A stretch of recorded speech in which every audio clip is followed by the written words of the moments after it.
Welcome to week 4 of Happy Are Those. I'm Heather, and I'm here at the home of old dear friends in Louisville, Kentucky. And there have been so many stories that have taken place just in the last 48 hours that remind us about how God speaks to us through relationships and a little gift and a little piece of manna and a little clue and a little hint. But I'm not going to talk about those now because each one will have its own sense of fullness and its own story later, maybe in a song or something else, a blog post I'll share with you. But there's a reason, because today is a very special day and I want to be able to share this with you. You see this here in my book, September 27th. And this is in my book, Elijah and the SAT, which the 100 people who read it think it's one of the most important books they've ever read. But I'm sharing it with you today because this story, I'm going to read a few pages, reminds us all of what it means to be in community, to love your neighbor, to mourn with those who mourn and rejoice with those who rejoice. And so today I'm just going to read a little bit. September 27th. It was projected to be the hottest day on record in LA history, 113 degrees downtown. Remy's morning skate had gone well. Her drop-off at school was uneventful. It was already warm. The neighborhood kids were playing in the street before they went off to preschool. I chatted with the neighbors in our cul-de-sac, just as I had all summer long. Over the past 14 years, we had developed the sorts of relationships that feel like the best of family and friends combined. Some have come and gone. My next-door neighbor, Rachel, has been there as long as we have. Her daughter, Freya, now goes to the same school where Graham and Remy went. Her son, Henry, is 4. I have spent time with him every single day since he was born. When he was a baby, I would bring him in my room and let him play with my prayer pair, an earthen ceramic pear-shaped rattle that, according to the gift tag, alerted the angels to rising petitions. My friend Kate Campbell had picked it up for me at a monastery in Mississippi. At 8:30 in the morning, it was already pushing 90 degrees. Henry and I sat on the stoop. I had a cup of coffee, and Henry had a green apple popsicle, and we talked about his plans for the day. "Is he good with you for a few minutes?" Rachel asked, a formality as she backed out of the driveway to take Freya to school. I nodded, and Henry and I smiled and waved, fluorescent green juice dripping down his chin as they drove off. "Can I use the hula hoop?" Henry asked. It was a big, heavy circus-style one I kept inside. To a 4-year-old boy, it was much cooler than a prayer pair. "What's the rule?" I said. "Bring it back when I'm done," he smiled, and he darted into the house. A few minutes later, his babysitter arrived, and our time was up. It was a productive day. I wrote for a few hours, documenting the events that had begun to take shape since the arrival of the first new research books. On a desktop sticky, I made a note as to where I'd left off on the Elijah narrative. Specifically, the place in the passage at the widow's house where I was to pick back up the next day. The verse reads like this: "After this, the son of the woman, the mistress of the house, became ill.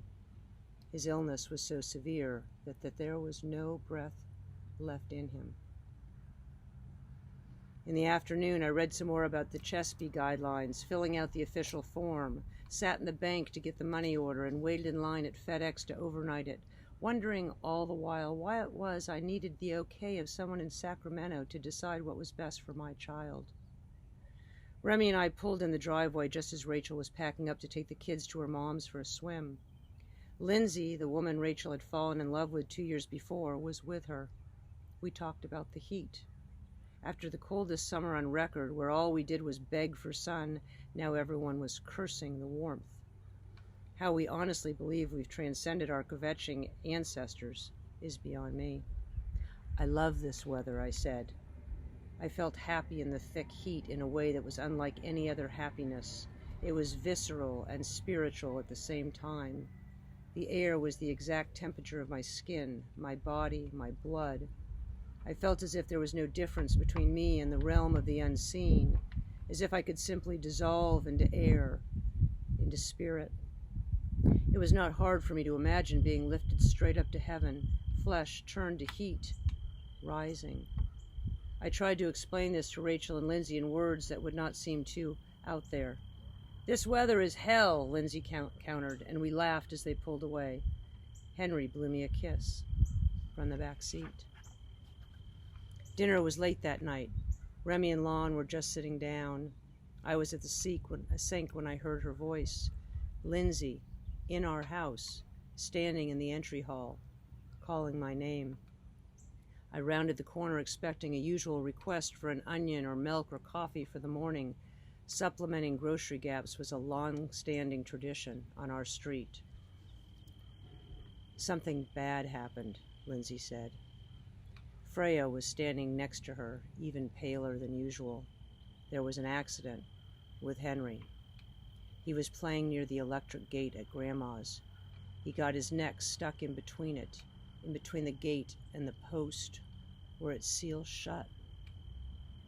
My hand covered my mouth like a chador, only my wide eyes visible. It took them 20 minutes to come. I told them to bring the jaws of life. They didn't listen. Rach is at the ER with him now.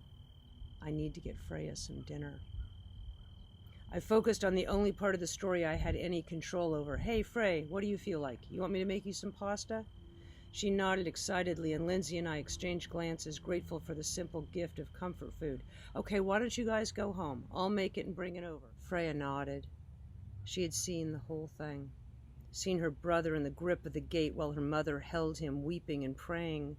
A woman who had gotten sober by believing in a higher power that she would often tell me could be a rock or a chair. It could be anything she wanted it to be. Now praying to the Creator God, the God of Abraham and Isaac and Jacob, clutching Henry's limp, bluing body in her arms like Mary holding Christ in the Pietà as his neck swelled between the cold, hard metal slats. "Oh God, oh God, oh God," she cried out, "save my son." Our neighborhood family needed to know right away. I put water on the stove to boil and went across the street to Kelly and Scott's. Lon, with his 25 years of experience in following up on my abandoned household projects, took the lid off the pot before it exploded and poured the noodles in. I came back, hugged him, reminded him just butter and cheese, and went back outside, down the street 5 houses down to Tina and Tim's. The sky was ink, and it was well into the 90s.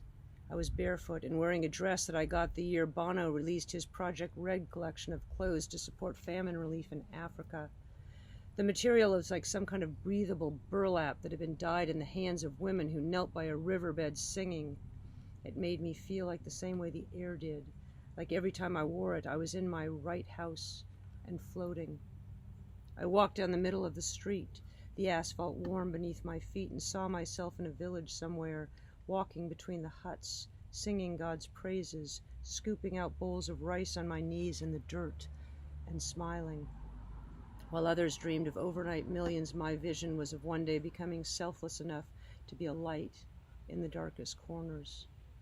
I knocked several times before they answered, stood in their entry hall, destroyed the illusion that on this balmy fall night all was well. An hour before, Remy had been with Tina at a spinning class she taught at the Y. Now she stood with her husband, both of them cupping their hands over their mouths as if the loss of breath from a blow like that might lead to collapse. Their children, Keaton and Adelaide, played with Henry every single day. We hugged and wept and made sure everyone had everyone else's cell phone numbers before I went on to Dave and Amanda's and checked the house lights at Tom's. Tom had no more suffering than most. His wife, Veronica, dying 3 years before, leaving their young children without a mother. She had had complications from the flu, went into the hospital to hydrate, never came home. Tom had delivered the news to me standing on the very same patch of my entry hall where I had just received the news about Henry. In the years since his wife died, Tom had lost his mother and his father and his closest friend. A devout Catholic, he believed in taking the knocks you were dealt. Never missed a mass, never let his kids miss one either.